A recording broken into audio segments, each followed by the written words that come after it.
Et puis il y a des femmes qui ne veulent pas avoir d'enfants, tout simplement. Il y a des femmes qui ne peuvent pas avoir d'enfants. Ça, on ne peut pas le savoir. Sans filtre. Je m'appelle Lania, plus connue sous le nom de Princess Lam. Je suis créatrice de contenu et créatrice de la marque Princess Lam Cosmétiques. Aujourd'hui, je vais vous parler d'un combat que j'ai mené pendant 7 ans. Un combat que plusieurs d'entre vous y sont encore. C'est la quête de devenir maman.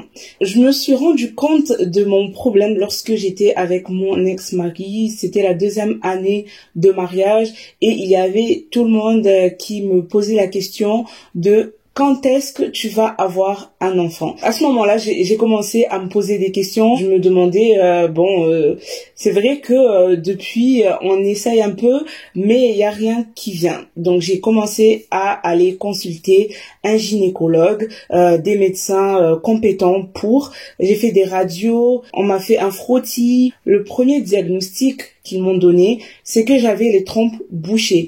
Et on m'a demandé si j'avais reçu un coup, si j'avais eu un accident, s'il s'était passé quelque chose en rapport avec mes ovaires pour que mes trompes soient bouchées.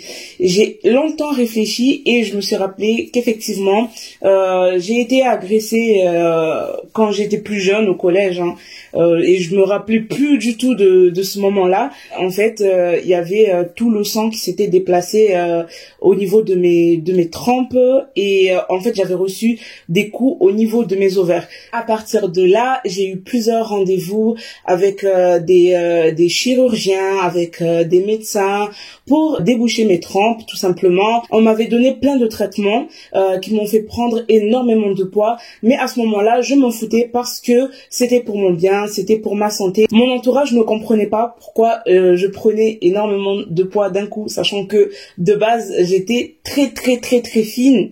J'étais une danseuse, donc j'étais hyper sportive, mais à cause de ces traitements-là, j'ai dû prendre énormément de poids. Mais c'était plus les gens dehors qui me faisaient énormément de remarques par rapport à ma prise de poids, par rapport au fait que je ne sois toujours pas maman. Je me crispais beaucoup par rapport aux gens, j'osais pas trop répondre au début. Je me rappelle, je n'allais plus dans les anniversaires que mes copines faisaient pour leur enfant parce que je me sentais mal à l'aise. Pas parce que ma copine avait un enfant et que moi je voulais un enfant, non, parce que je savais qu'en allant à son anniversaire, il y aurait forcément des gens qui allaient me poser la fameuse question quand est-ce que tu vas avoir des enfants, qu'est-ce que tu attends, pourquoi tu n'en as pas, et t'as pas forcément envie de répondre à cette question à tout le monde.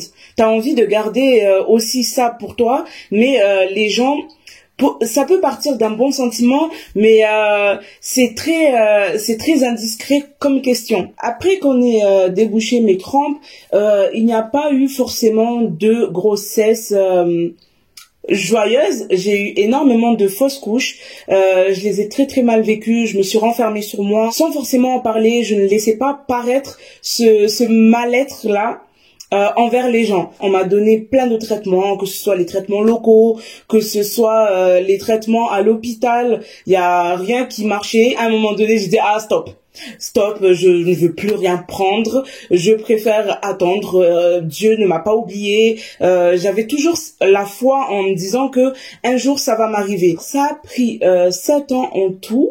Il y a 2 ans, j'ai rencontré mon mari, on s'est mariés l'année dernière. Et 3 mois après, je suis tombée enceinte. Je m'y attendais vraiment pas. Alors là, vraiment pas. Et j'étais choquée. Je ne savais pas comment réagir au début parce que d'abord, j'ai commencé à me demander si ça allait rester. Je me suis dit, est-ce que ça ne va pas être comme toutes les grossesses, à faire encore une fausse couche? C'était un peu plein de questions dans ma tête. Puis je me suis dit, non, là c'est la bonne. Je l'ai senti dans mon corps que non, là cette fois-ci ça sera la bonne. Je l'ai très bien vécu, tout s'est bien passé. Et en février de cette année, j'ai eu ma petite fille. Ça m'a complètement changé. Je me sens complète. Elle me complète réellement. Vraiment, c'était un manque dans ma vie. Même si tu es fatigué, même si tu es malade, on a la force de s'occuper de son bébé, et c'est la plus belle chose qui me soit arrivée de toute ma vie. Et à partir de là, ça a confirmé le fait qu'il faut toujours garder la foi. Vraiment, les filles qui sont en attente, ne perdez pas la foi.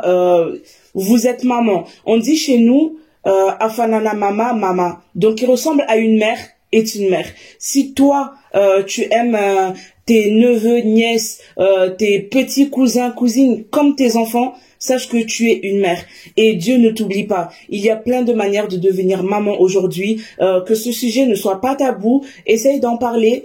Et les gens, quand vous voyez des personnes qui n'ont pas encore d'enfants, évitez de poser la question à quand un enfant, pourquoi tu n'as toujours pas d'enfant, parce qu'on a des problèmes par derrière qu'on n'a pas forcément envie d'en parler. C'est super dur des fois d'en parler, donc voilà, évitons de blesser quelqu'un. Même si ce n'est pas notre intention, ne posez pas cette question-là, car chacun ses choix. Et puis il y a des femmes qui ne veulent pas avoir d'enfants, tout simplement. Il y a des femmes qui ne peuvent pas avoir d'enfants. Ça, on ne peut pas le savoir.